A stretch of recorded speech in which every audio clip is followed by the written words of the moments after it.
gerist áskrifendur á samstöðinni og taki þátt í að byggja upp öfluga og róttæka samfélagsumræðu.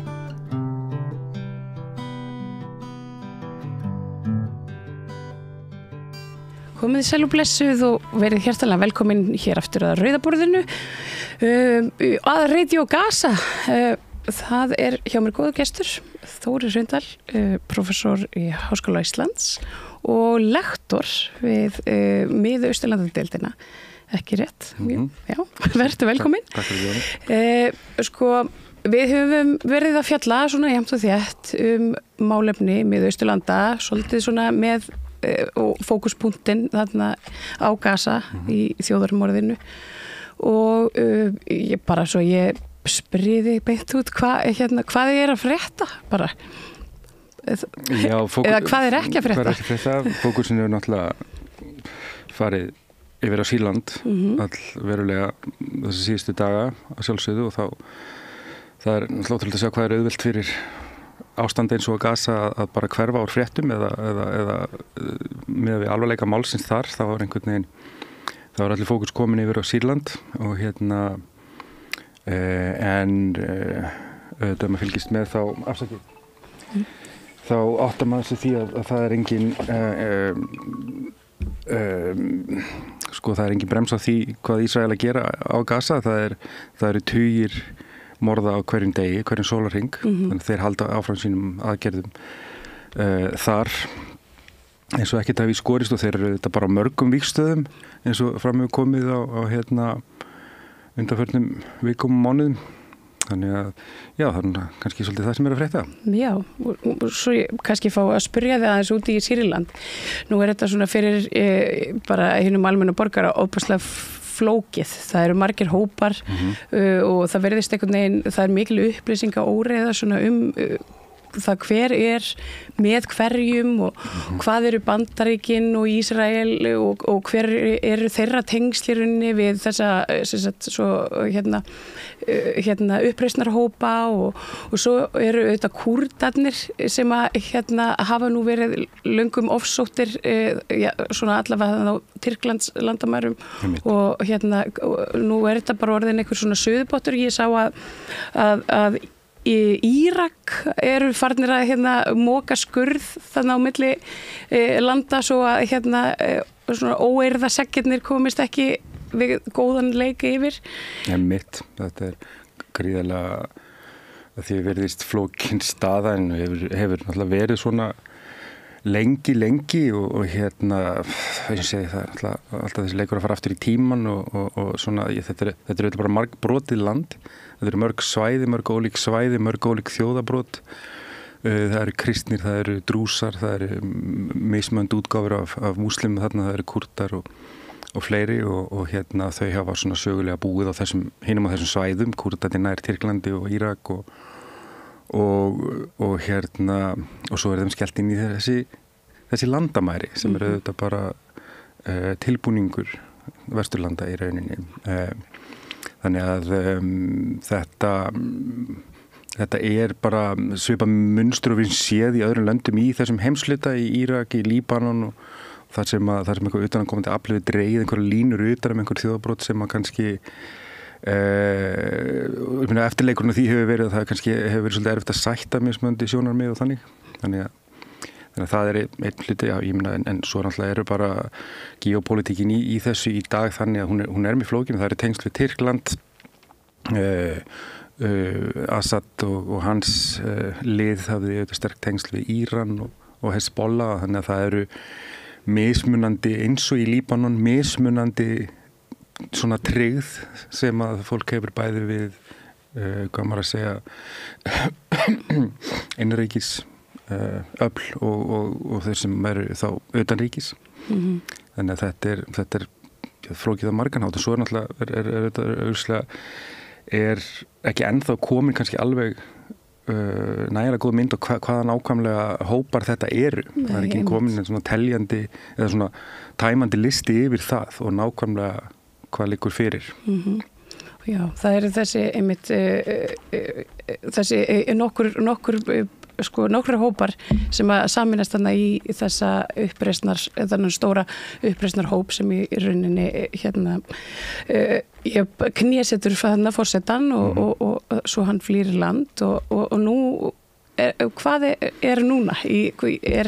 Er þetta stjórnlaust land eða og Ísrael fór þarna og tók Gólanhæðirnar bara með að fullu eitthvað sem að þeir hafa nú verið með sko hernumið í einhver ár þvert á sáttmála við Sameinuðu þjóðir og annað hvað nú maður séð viðtöl við Sýrlendinga það var nú bara á RÚV ég rakka augun í það í dag sýrlensk kona sem var að talaði að nú ætlaði hún að fara að snúa heim til þess að byggja upp Sýrland að nýju þannig að það er svona Sýrlendingar virðast að vera jákvæðir en svo er það svolítið svona þetta er svona málum blandið annars staðar. Já, ég sammála því og þetta kannski maður er ekki Sýrlendingur sjálfur og maður á ekki heimilið þarna og kannski er þetta að setja sér nákvæmlega í spor fólksins sem að þetta lítur að vera knúið áfram að bara heimþrá og vilja til þess að fara aftur en maður hugsa líka að byrju er þetta ekki svolítið snemmt sko þurfum ekki að sjá aðeins betur hvað er að fara að gerast þessi samtök sem skamstuðu HTS Tahrir al-Sham eru þetta samtök sem að voru einu sinni mjög nátengt Al-Qaida og ISIS og það er mjög áhugavert að sjá hvað fréttaflutningur að þessum samtökur eru jákvæður það er eins og það hafi verið sendt út memo á svona þessa helstu miðla og svona komið einhverja átæki nú ætlum við að tala aðeins vel þetta, gefa þessu séns og leiðtogan Al-Gilani sem að er mitt fær skjátíma svona, ég teki eftir í að því svona við sem fylgjast aðeins með þessu þá tökum við því að miðausturlöndin er yfirleitt birt í ákveðnu samhengi arabíska tungumálið er birt í ákveðnu samhengi þessi maður fengi ákveðnu skjátíma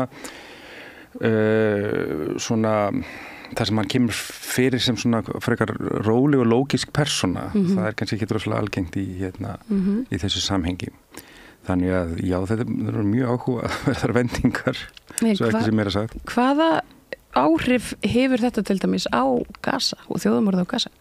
Já það bara sko ég er ekki alveg Giuliani og hans lið fókusir á Sýrland, frelsun eigin borgara og svoleiðis og Ég bara svona með til tengsla við Hezbollah og þá Hamas og upp á vopn og annað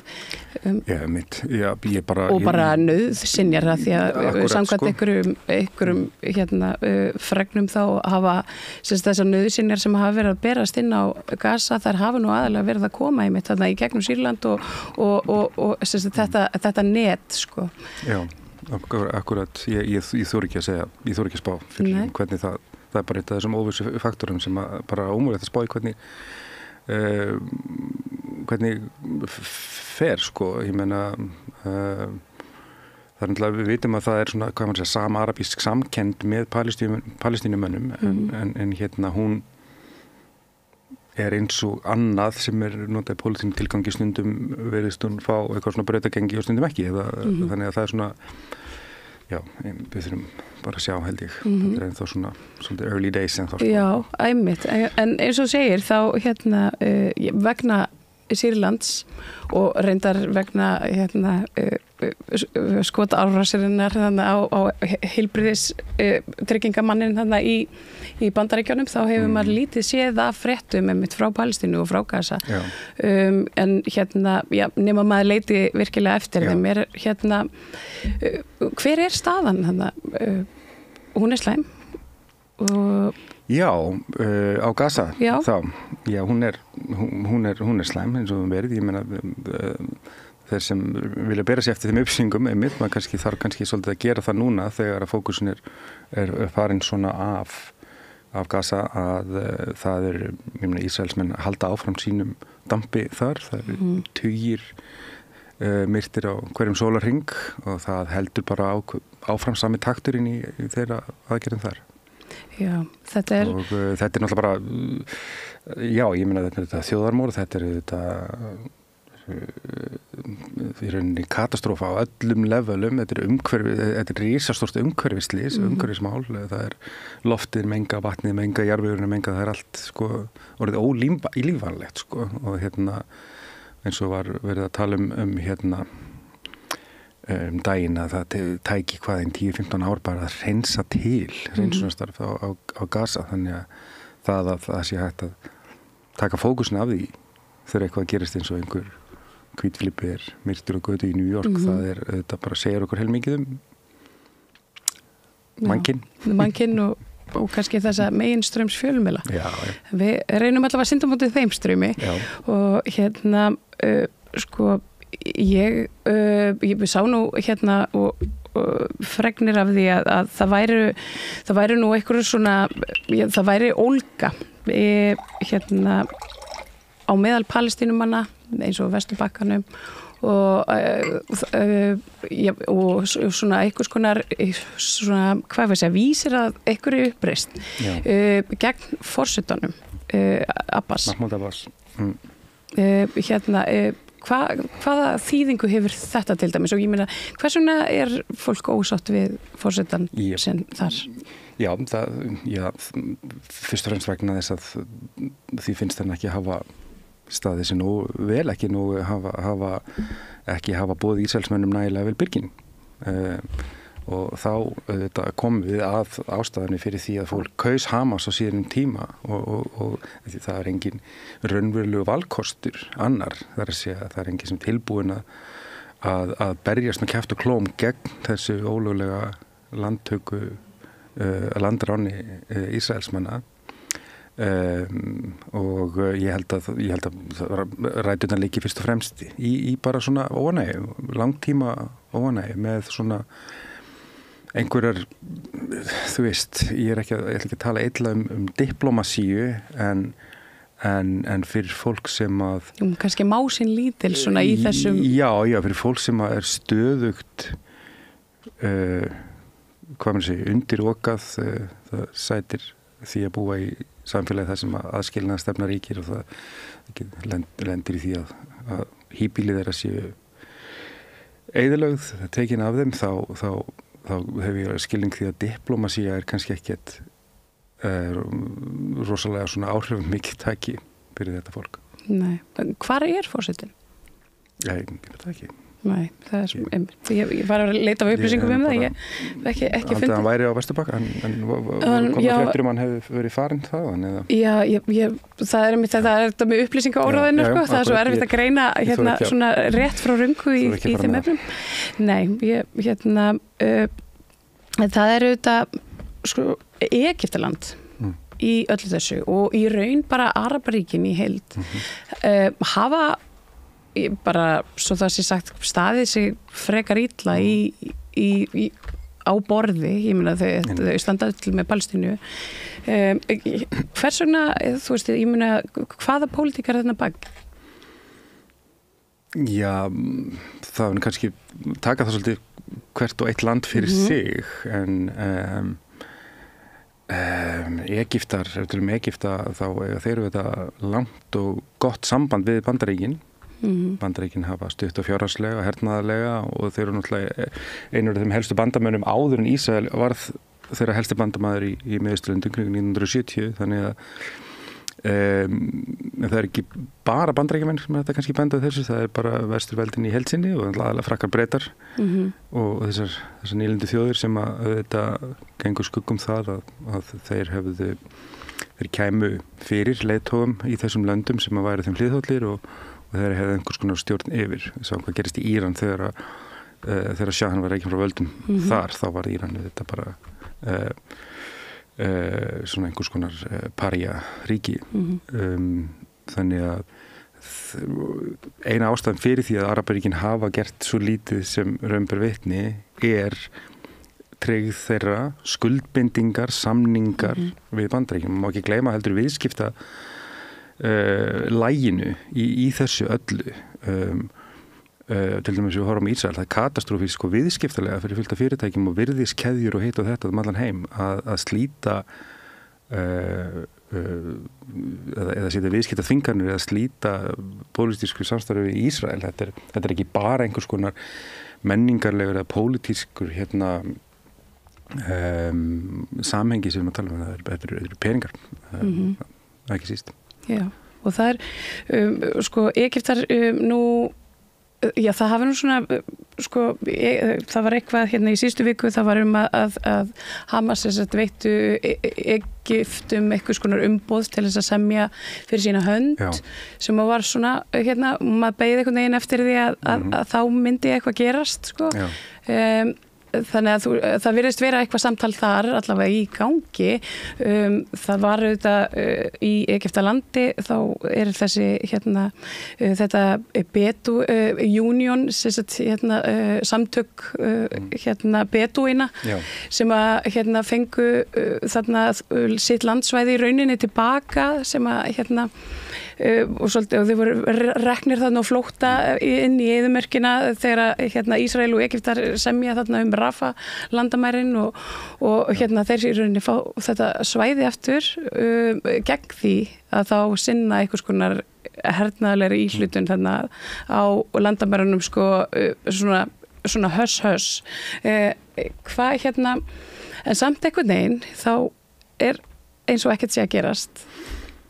Nei, við erum búin að vera að fá fréttir af einhvers svona viðræðum í rauninni allar götu síðan síðasta haust og það er ekkert gengið. Við erum ekki ennþá sko komin í, það er ekki ennþá komist á vopnahlé. Í allar þessar hörmungar sem er náttúrulega alveg ótrúlegt og hérna og það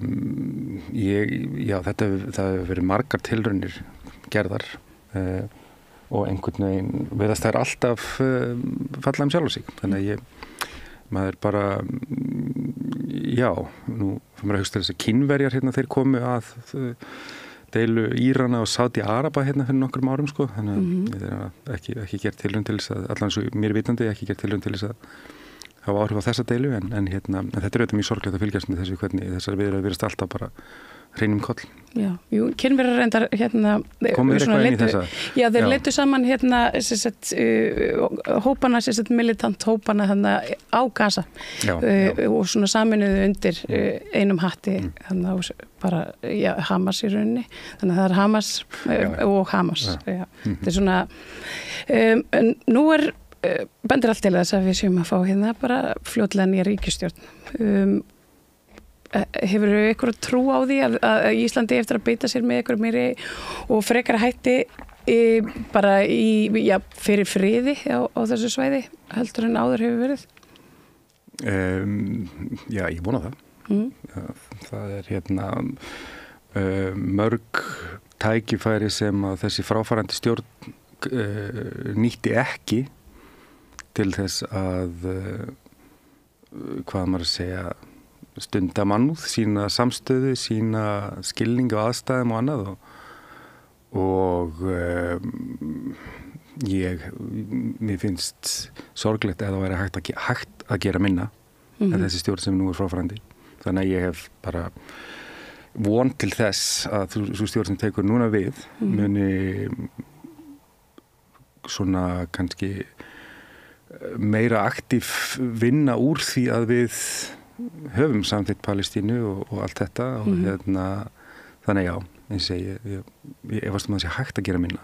Já, þú kannski taka á móti kvótaflóttafólki frá þessu svæði og það væri þá í fyrsta skipti síðan bara 2015 held ég. Já, og svo skulle við vona að þessi ríkisstjórn sjá sinn sóma líka í því að hvað maður að segja stundar svona ábyrgari orðræðu gagnvart ýmsum hópum minnihlutahópum, innflytjendum og öðrum á Íslandi sem að hérna þessi fráfarandi stjórn var farin að svona daðra full mikið við. Já, og við eins og við höfum fjallað hérna við hérna borðið að þetta hefur haft áhrif á hérna bara samfélagi Araba og hérna og bara múslima á Íslandi, það auknir fordómar og svo eru þetta þessar brottvísanir sem eru að því virðist bara óstöðvandi þessa dagana. Það bara okkur einasta degi fáum við fregnir af því að það sé verið að reka nýja fjölskyldu eða einstaklinga héðan burt, fólk sem hefur verið hérna í mörg ár með dvalarleyfi, fari ekki endurnýjað og þar fram eftir götunum. Þetta ekki að komast í blöðin í jafnvel marki og áður fyrir? Nei, það er nefnilega... Það hlýtur að vera einhvers konar markmið. Já. Hvers vegna?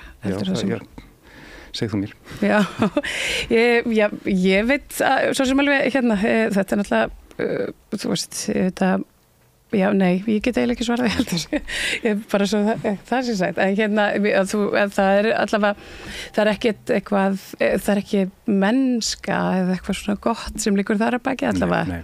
Svo einmitt, það talað 670% það aukning í einhverju sem kallað frávísur núna, þar sem að fólk fær ekki einu sinni að sækjumhæli því bara snúið við á punktinum og þetta er brot á Genfarsáttmálanum eða ekki. Þetta er náttúrulega bara afleiðingar þessara breytinga á þessum lögum sem átt sér stað núna fyrir árunni sem að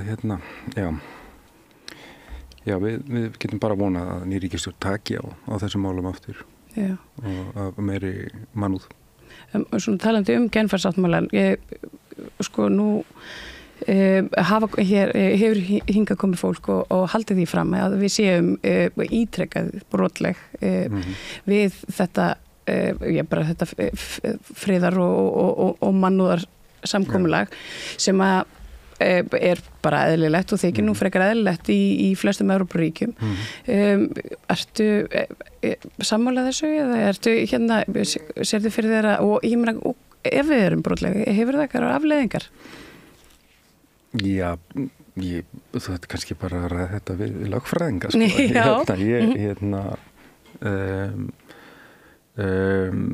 afleiðingarna virðist ekki hafa verið neina allavega að hinga til. Þetta virðist vera bara einhvers konar, þetta er náttúrulega hluti af stefnu sem ekki bara ríkjandi hér, menn þetta er náttúrulega hugmyndafræðilega þetta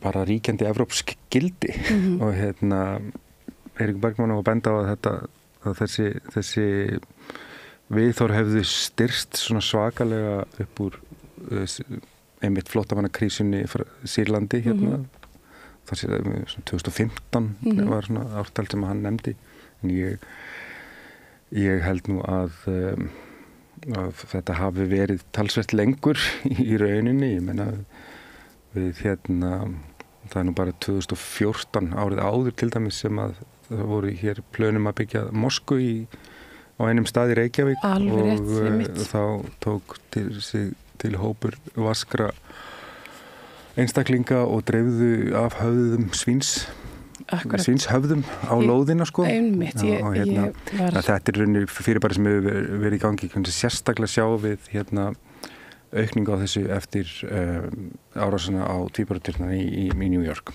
Rauninni er þessu svona öllu keyrt í gang. Já, og hvernig við nú eru Miðausturlönd gríðarlega stór og þetta eru mjög ólíkar þjóðir og þjóðabrót og þó við einhvern veginn vestan megin setjum svona fólk einhvern veginn allt undir sama hatt hvers vegna höfum við þessa ímynd sem að við höfum af bara arabum og múslimum þetta séu allt bara þetta séu alveg eins staklingar. Já, þessi er svona grautað saman og það er bara margar ástæður líka baki því, menn fyrst þurfum við bara horfa á þetta sem einhver svona mannlega tilhneigingu að það er við og hinn og við þurfum að vernda hópin okkar og einn árangursríkasta aðferð til þess að fá einstaklinga innan hóps til þess að vernda hvern annan er að vernda á einhvern annan fyrir utan hópum sem að ógnsteðar af. Þetta er bara svona vandamálin hótskort og síðustu hvað mér að segja árhundruð og jafnvel árþúsund hafa múslimar verið í þessu hlutverki eftir að Íslam kemur bara til sögunar á 7. öld að þá þá eru múslimar og íslam einhvern veginn óvinnur.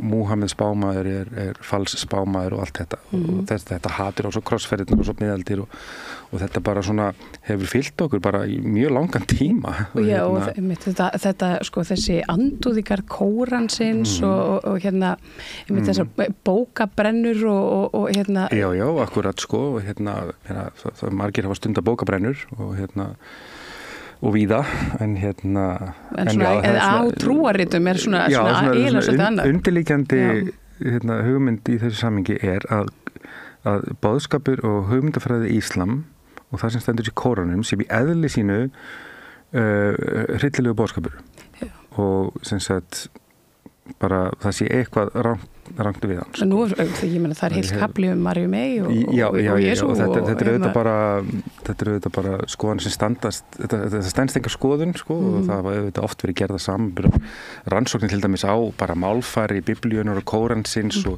það var verið talið, þú veist, hvað margir hræðilegir hlutir hérna, þetta eru gömul rit sem eru skrifuð í allt öðru samhengi og þau, ég meina eins og ég hef nú lendi í debatt með öðrum með útvarpsmanni hér fyrir marslöngu síðan sem að vildi gjarnan halda þið fram að þetta væri svona að Kóranin væri eðli sínu uppspretta alls íls en það var líka benda á það að ritin sjálf eru bara stafur á blaði það þarf mannlega milligöngu til þess að gera eitthvað úr þessum hugmyndum og þú getur gert hvað sem er og hvaða hugmynd sem er í rauninni þannig að þetta er oft eitthvað sem það er rosalega erfitt að svona vinna þetta er svo útbreidd skoðun sko og svo er þenni grautað saman við einmitt þessar hugmyndir að múslimar séu hér að nálægt því að ná yfirráðum yfir Evrópu og allt þetta sko þannig að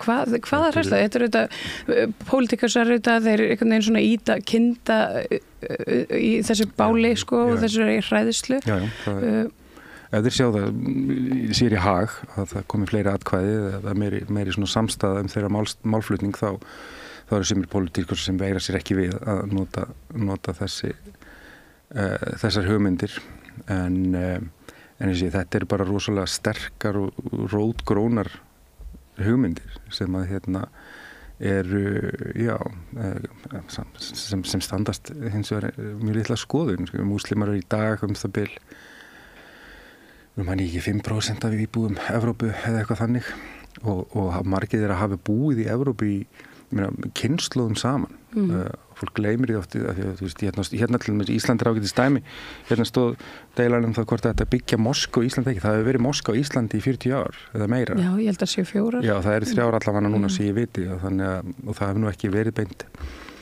eitthvað vesen í kringum það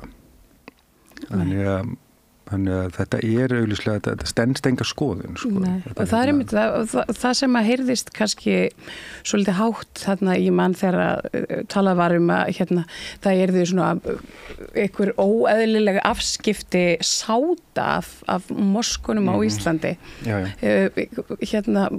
hvaðan fær fólk þessar hugmyndir? Já, það í rauninu upprunlega átt að koma og það kom einhver peningur frá Sádi-Arabíu í gegnum eitthvað félag í Svíþjóð minnum mig að Rísala samtökin og þetta er ekkert óðil, þetta er bara eitthvað sem hefur viðgengist. Ég bara alveg eins og trúarstofnunum senda peninga á milli og styrkja félagsstarf eða trúarlegt starf í öðrum löndum, þetta er bara trúboð bara? Í rauninni, já, akkurat, eins og ég held að aðri stundi líka. Akkurat. Víða. Já. Þannig já, en það er bara alltaf einhver prósenta og við sjáum auðvitað þessar hugmyndir hafa náðu miklu brautagengi á öðrum Norðurlöndum, Danmörku ekki síst og það er alltaf einhver svona ákveðin prósenta í samfélagum sem er tilbúið að gangast þessum hugmyndum að hann. Einmitt. Það er mikið talað kúgun kvenna einhvern veginn svona í þessu samhengi. Einmitt, sko. Það er svona eins og allt í einu fá ótrúlegustu karlar í samfélaginu ofbúslega mikinn áhuga á kvenréttindum þegar tali berst af múslimum og innflytjendum. Akkurat. Hvað eru múslimakonur svona kúaðar? Já, það var nú íslensk kona sem gerir rannsókn á þessu. Ég man ekki hvað hann heitir. Ég verði að grafa upp þessa rannsókn. Ég held að hann hafi verið í Bandaríkjunum. Ég held að það hafi verið hann svona heimilisofbeldi. Svona bara á heimsvísu eða eitthvað þannig og komst auðvitað því að það eru ekki einhverja trúalega línur þar á milli, sko. Þetta eru aðrir faktorar sem að fótboltaleikir og svona? Fótboltaleikir, áfengis- og eiturlyfjaneysla til dæmis sem að fyrir það sem að hafa farið til Miðausturlanda vita er ekki nærið því að stórt vandamál og hér. Nei, það er bara mjög lítið vandamál í þessum stórborgum allavega. Svona hver ekki öruggara heldur en í stórborgum í Miðausturlöndum á næturlagi. Það er engin fullur. Einmitt og það er svolítið sem ég upplifði þegar ég var í Kaíró og á tímabilum þegar svona á milli sjálfboðaliða þá var ég mikið ein og það sem að það var orðið mjög heitt þarna í lok þessa verkefni sem var í apríl-mæ og þá var þetta svolítið þetta var svona annars vegar bið og svo var þetta svona einhverjar svona díleringar við svona einhverja milligöngu aðila og aðala símtöl og þannig að ég fór út á kvöldin og það sem er svo merkilegt reyndar annað við arabísk samfélög er þetta með sko klukkuna það er líf sko eiginlega allan sólarhringinn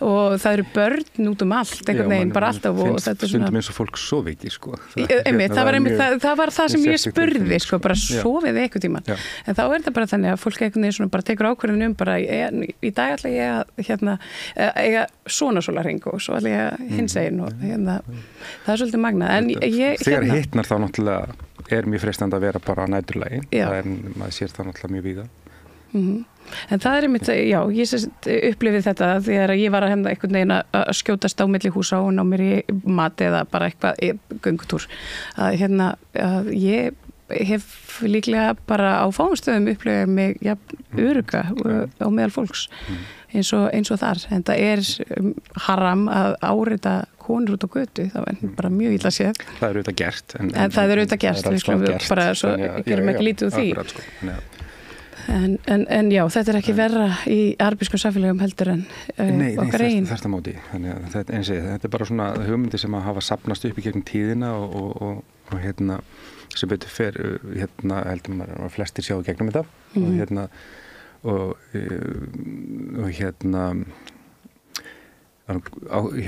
maður talar svona kannski almanna álit í Íslandi sem að við erum kannski að fara einu í annað. Nei, það bara það má allt við þetta borð. Það má allt við þetta borð. Þá var þetta gerð könnun daginn á viðhorf Íslendinga til Palestínu og árasa Ísrael á Palestínu og það kom í ljós að eitthvað í kringu 75% voru á bandi Palestínu það er sem sýndu þeim samúð og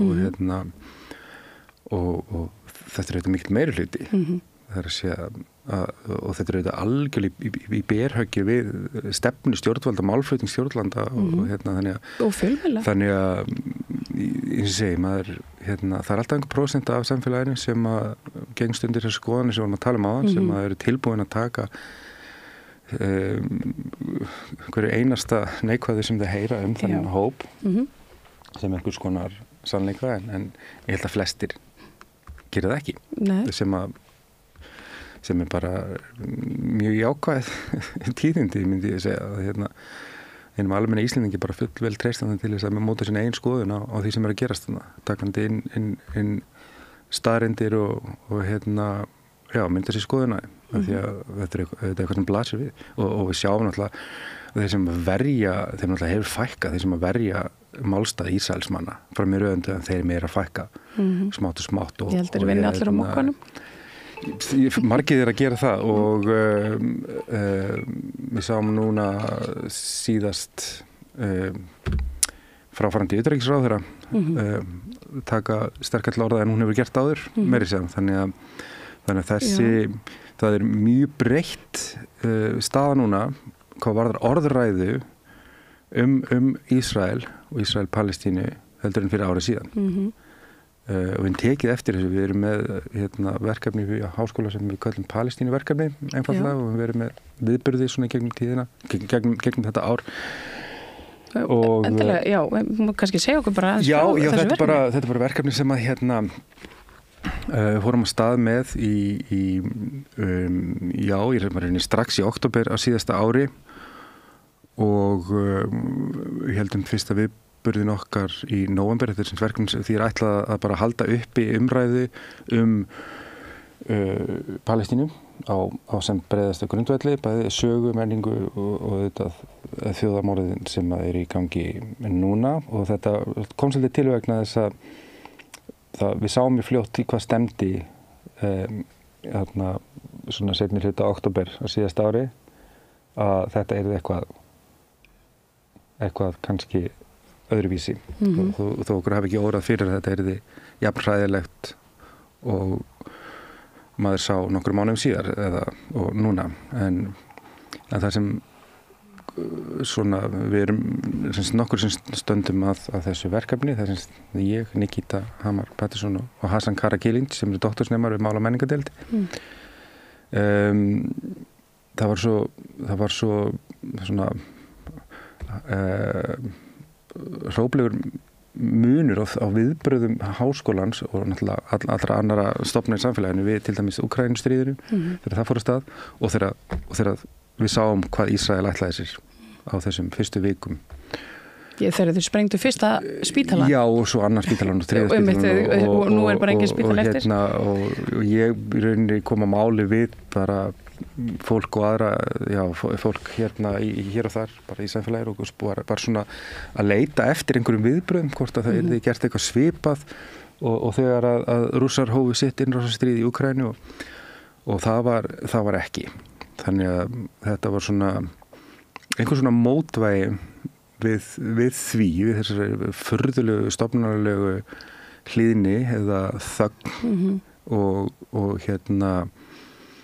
þessari einhvers konar þráhyggju við að fara eftir einhverju ákveðinni línu sem er samt aldrei sögð en hún er einhvern veginn svona hush við tölum ekki svona þetta og hitt en síðan fórum við að stað og sóttum Háskóli Íslands sem í rauninni það sem er kallað svona samfélags eða sjóður til að styrkja samfélagsverkefni eða eitthvað slíkt. Við sóttum í þeirra sjóð og fengum rausnarlega bara styrk úr honum og höfum nýtt hann í ýmsa viðburði síðan. Þannig að það má alltaf segja með því að veit okkur hennar styrk hafa háskólinn tekið ákveðina afstöðu og við höfum haldið þó nokkuð fjölda við bæði kvikmyndasýningar, fyrirlestra og hitt og þetta. Þannig að Palestínuverkefnið við Háskóla Íslands. Palestínuverkefnið. En það eru, það er nú kannski, þú segir að Háskólinn hafi tekið ákveðna afstöðu. Ég nú hafa verið aktivistar og háskólanemar við borðið og tala að Háskólinn taki einmitt skýra afstöðu í hináttina með því að vera ennþá ekki búin að slíta öll tengsl við og svona akademísk tengsl við háskóla á Ísrael og þá við fræðafólk og annað. Hvers vegna hefur háskólinn ekki gert það og er það einhver afstæða? Já, þú þarft að spyrja ráða með háskólan að því. Eins og segist, það hafa margir kallað eftir því að þetta verið gert og stúdentar verið þar mjög áberandi og fleiri og eins og ég ætla ekki að svara fyrir stjórn háskóla háskólaráð en svona fyrir þitt leyti ef þú fengir að ráða myndir þú slíta á þessi tengsl? Já, ég myndi gera það. Þú myndi kjósa það? Ég myndi kjósa það. Já. Sumir hafa gert þetta er alltaf bara þessi boykott aðferðir það er árangursríkar eða ekki og það er hægt að gera ákveðin greinarmun á þessu, það er að taka háskóla sem eru á ólöglegum landnema byggðum og boykotta þá eða það er að boykotta bara alla ísraelska háskóla þannig að því að sumir hafa bent á að það sé þetta sárt að missa tengsl við fólk til dæmis sem að reyna að berjast fyrir réttlæti fyrir palestínumenn en svo er líka að segja á móti að boykotta aðgerðir eru stundum bara sársökafullar og það er hluti af ástæðinni það er sem það vill enginn þurfa að standa í svona aðgerðum frekar heldur með Suður Afríku á sínum tíma þetta eru sársökafullar aðgerðir og þess vegna það virkar. Hérna, já, bara hefuru, já, svo kannski við förum hérna úr einu í annað bara og höldum áfram í því. Hérna, Íran. Nú talað Íran sem þetta öxulveldi alls íls einhvern veginn og stjórnarfar þar sko svona þykir öfgafullt og hérna reglulega berast þessar fréttir af harðari refsistefnu gagnvart konum og hérna og sem sagt slæðu eða hijab notkun og allt þetta hvað er að frétta í Íran? Já, það var góð spurning. Já, þetta hefur farið ekki einhvers í bylgjum sko þessar áherslur í Íran hversu mikið bara við tökum þetta hversu mikið skipta sér að klæðaburði kvenna og eða ekki en þetta bara eitthvað sem við höfum séð og þetta magnaðist þetta rosalega eftir dauða þessar konu Mahsa Amini hérna fyrir nokkrum árum 2 ár síðan. Já, ég held að sé já, eða bara rúmt 1 ár. Já, allavega það þetta verið bara mikið brennbíl en líka fyrir utan það þá bara hefur Íran gegn tíðina haft rosalega mikið eftirlit með sínum borgurum og það kannski ekki svo sem víðar. Það er ekki svo sem víðar og það er ekkit erfitt að detta svona í ónáð þar en já. Telur að Íran sé svona bara bíða eftir tækifærinu til þess að senda af stað kjarnaflugurnar sínar á velvalin skotmörk? Það er góð spurning sko. Ég kannski ekki rétti maðurinn að spá fyrir sko nákvæma notkun á kjarnavopnum fram í tíman en hins vegar þarf ekki bara kjarnavopn til þess að við sjáum að það ekki verið notað kjarnavopn á Gaza, það er samt allt ónýtt, það er allt í rúst. Þannig að ég vona ekki en sko þetta er þetta mjög flókin staða því leiti að hérna erum við með Íran og Rússland og hluta til Íran, Rússland og Tyrkland og og svo erum við líka kannski að horfa aðeins í hina áttina að horfa á Kína og það eru ágætis tengsl milli Íran og Kína líka þannig að þetta, já þá viðskiptalega já, líka og þannig að og svo náttúrulega líka annað sem við erum að horfa á ofta þessi landamæri en þau eru þetta bara mjög götótt að mörgu leiti, það er ólöglegur olíuflutningur á milli allra þessara svæða og öll þessi samtök hafa hagnast á olíu einhverju leitum. ISIS gerði það á sínum tíma, þessi samtök HTS, Hayat Tahrir al-Sham, þau eru með sitt eigið olíufélag og það er bara hluti af því að vera greinilega batteri á þessu olíuríka svæði þannig að eins og segi, ég ætla ekki að spá fyrir hvað gerist næst hjá Íran. Þeir auðvitað vita það er ofurefli við ef þeir ætla að fara að ráðast inn á Ísrael eða ráðast inn í Sýrlandi eða hvað sem þeir ætla að gera ef að Bandaríkin koma og veita þar sína aðstöðir. Þeir eru með sín herskip þarna. Þannig að þeir vita að þeir mun aldrei ráða við það. Þannig að ég teldi það ólíklegra. Já, og heldur að það er bara sama ástæða líka einhvern veginn svona baki að þeir hafi ekki verið með bara grimmari íhlutunum á Gaza-svæðinu til dæmis? Já, mögulega, já. Og þetta vita allar aðrar bara þjóðir líka á svæðinu eins og við komum að áðan að hversuna hafi ekki gert meira. Það er ekki hlaupið að því. En hvað bara svo við höldum áfram að velta fyrir okkur hlutunum, hvað er hægt að gera? Ég meina, hvað getum við gert? Þarf ekki bara einhver að ríða á vaðið þeimitt og bara hreinlega fórna sér og sínum einhvern veginn fyrir málstæðin?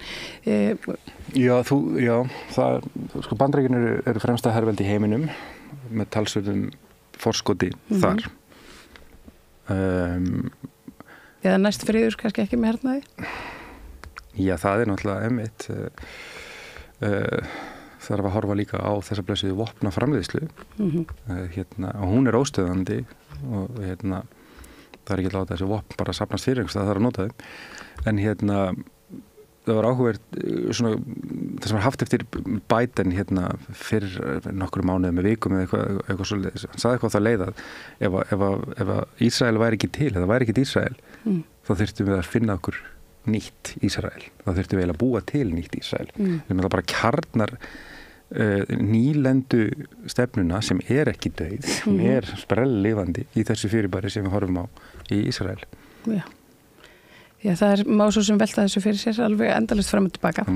En ég ætla að hleypa þér heim eftir langan vinnudag og þakka kærlega fyrir Þórir að koma hingað að rauðaborðinu. Takk fyrir að bjóða mér. Og ykkur, kæru hlustendur, þakka ég fyrir í bili. Það meira handan við hornið eftir auglýsingar. Allt það besta ókeypis. Knúsaðu vini þína. Samstöðin þar sem manneskjurnar koma saman.